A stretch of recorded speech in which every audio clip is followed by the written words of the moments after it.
Bonjour à tous, aujourd'hui je vous parle de santé numérique et de la manière dont le numérique peut être utilisé. La santé numérique, le numérique peut être utilisé dans un contexte de conflit armé pour atteindre les populations dans le cadre de la protection de ces civils et dans le cadre des activités des acteurs des conflits qui sont chargés de la sécurité de ces civils. Donc cela peut concerner les acteurs humanitaires qui agissent dans le domaine de la santé auprès des populations civiles qui se trouvent dans les théâtres dans un contexte de conflit armé. Comment ces travailleurs humanitaires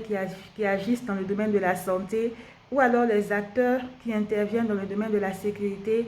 des populations civiles peuvent utiliser le numérique à travers des plateformes de diffusion de supports audiovisuels qui fonctionnent selon le modèle du réseau social, comme YouTube, peuvent être utilisés pour atteindre des cibles,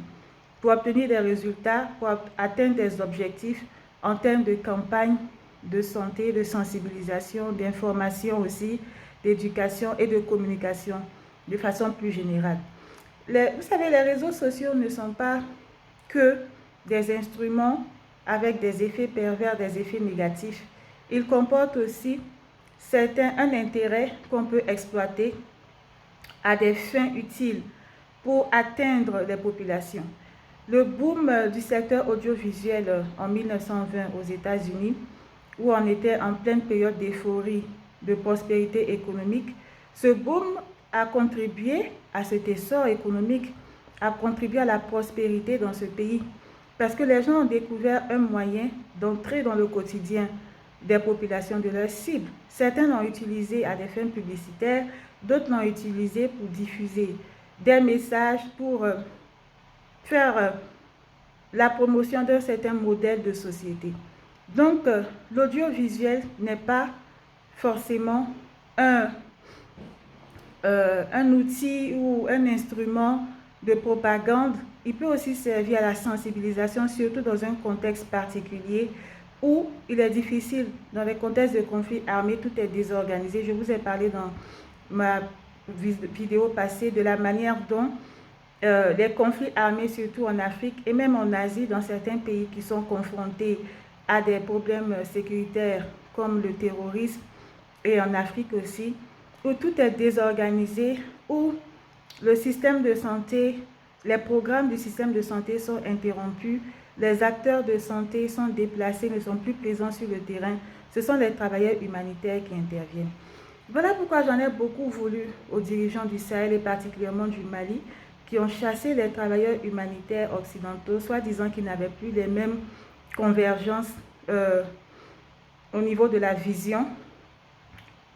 sur le plan politique. Et ils ont mêlé les travailleurs humanitaires à cela. Ce n'est pas les premiers. Il y a beaucoup de pays où, en cas de discorde sur le plan diplomatique, les dirigeants se sont levés, ils ont chassé les travailleurs humanitaires. Or, ceux-ci intervenaient beaucoup dans le domaine de l'accès à l'eau potable, surtout dans le domaine de l'accès à la santé. Et les populations démunies qui n'avaient pas accès à ces services et qui, grâce à ces travailleurs humanitaires de ces pays-là, qui n'ont rien à voir avec la politique pour la plupart,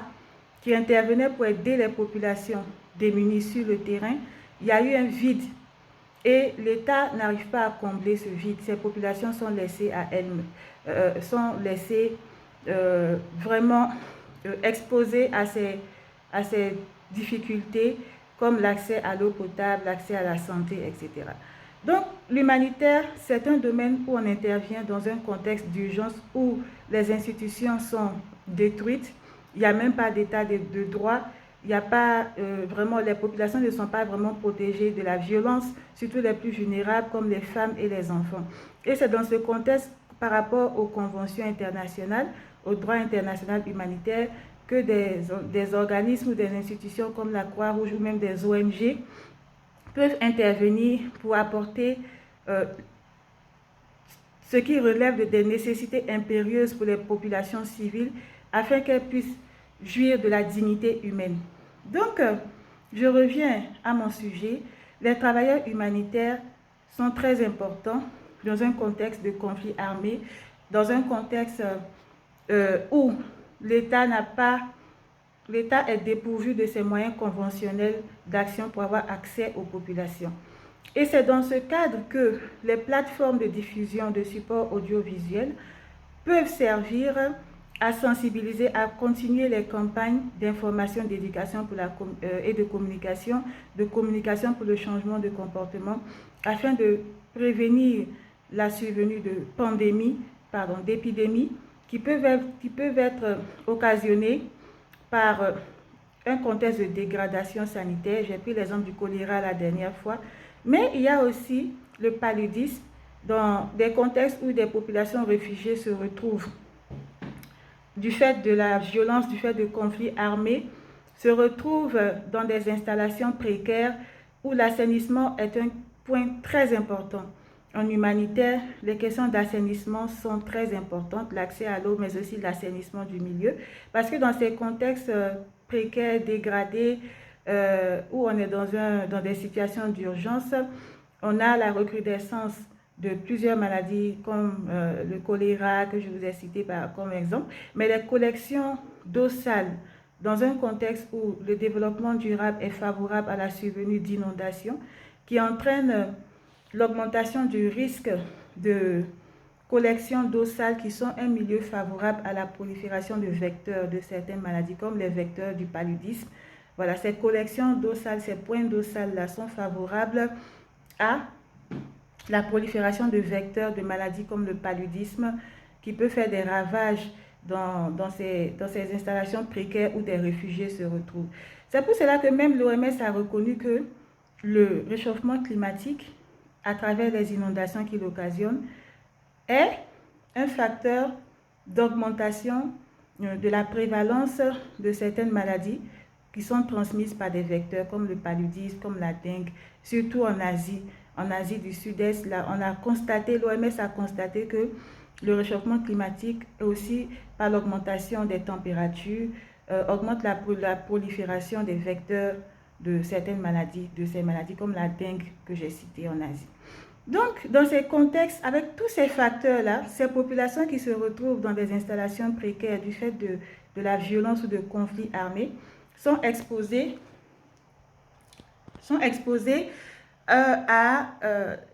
pour des questions d'assainissement du milieu, sont exposés à des vecteurs de maladies comme le paludisme, ces vecteurs qui prolifèrent dans un contexte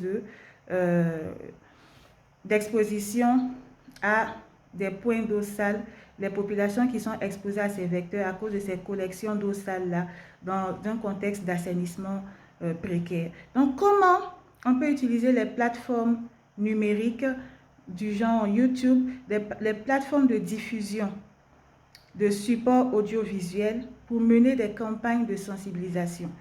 On a une campagne qui a été lancée au Vietnam, par exemple, en Asie du Sud-Est, où beaucoup de jeunes sont exposés à des maladies comme le VIH-Sida du fait des comportements à risque.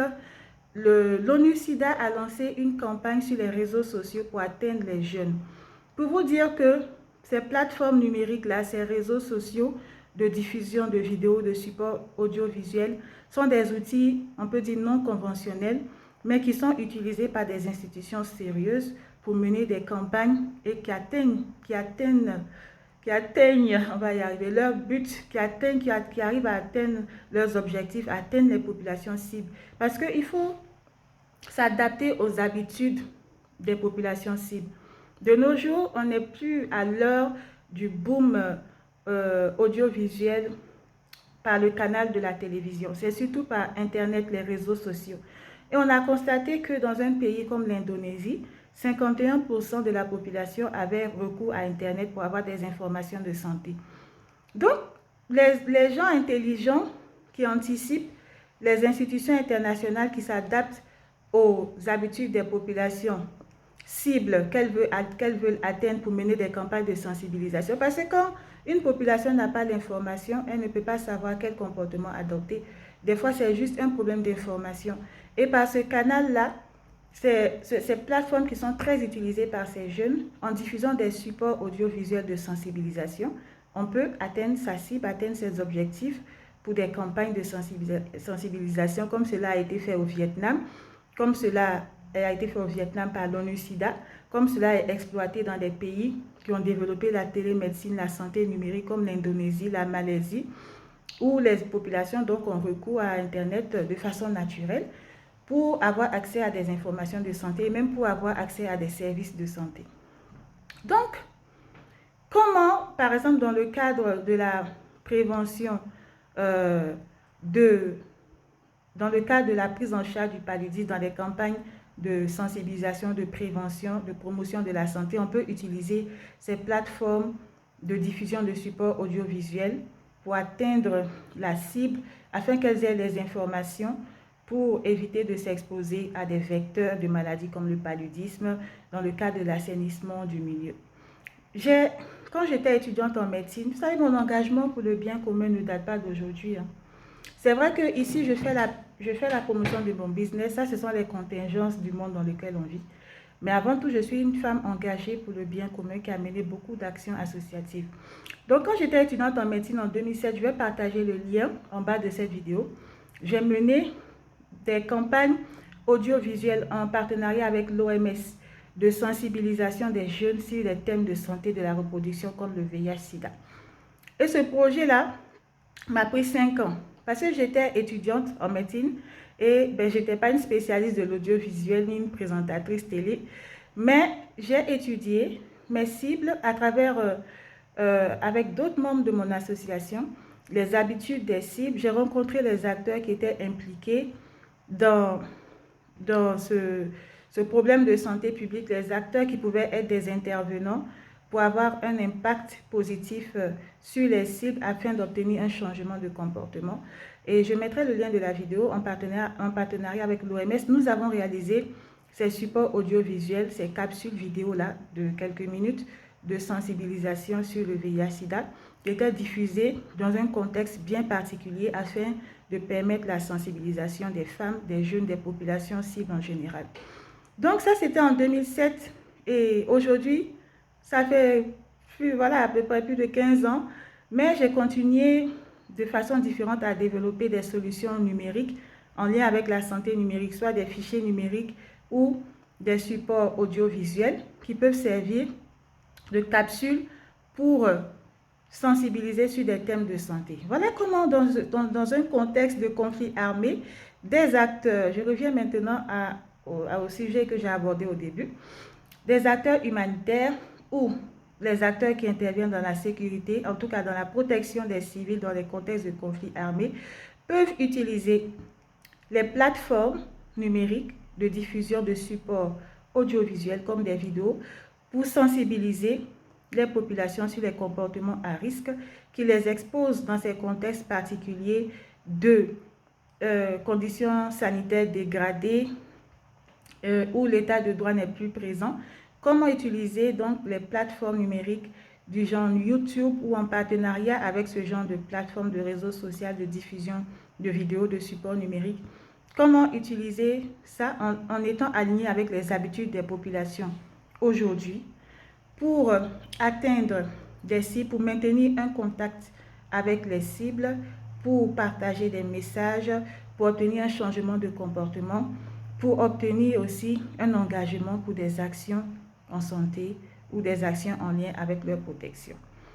Voilà un peu. Donc, je vais mettre le lien de la capsule que nous avons réalisée en tant qu'étudiant en médecine avec